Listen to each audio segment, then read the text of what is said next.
Something tells me that the greatest of all time lived a few thousand years ago, and it's forgotten. Some of the greatest warriors.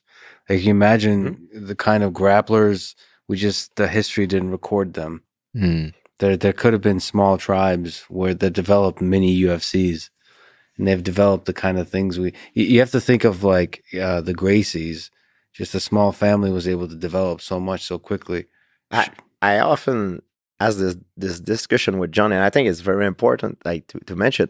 I ask you several times, like, what would happen if we would take a fighter of modern days facing the champion of pancreation? This is an interesting question, and you brought some incredible good point, and people don't realize it, you know. Yeah, no, I think one of the great tragedies of martial arts history is our loss of the historical records of pancreation. Like, most of what we know was, from what I'm told, is actually lost in the fires of the Library of Alexandria, and we're left with only a pitiful amount of information on pancreation matches.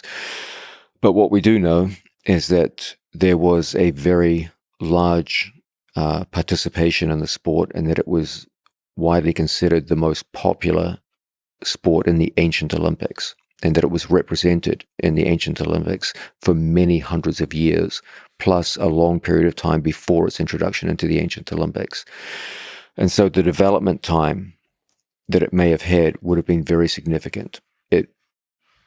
As far as we know, most of the development would have been in the major Greek city-states for literally hundreds of years of development. Given its prestige as an Olympic sport, then the best athletes would have been doing it. Some of the sharpest minds that we know of in human history were involved in the sport. Plato, the great philosopher, was a pancreationist in his youth. In fact, his name, Plato, is a nickname. Platus is like plate. It means broad or big guy, like the big guy. And he spoke often about pancreation in his written works. Imagine people with the intelligence of Plato thinking about grappling technique for hundreds of years in the most popular Olympic sport of that time.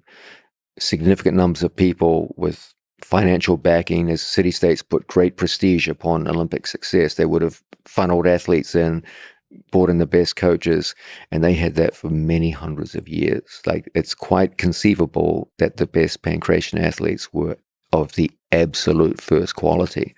And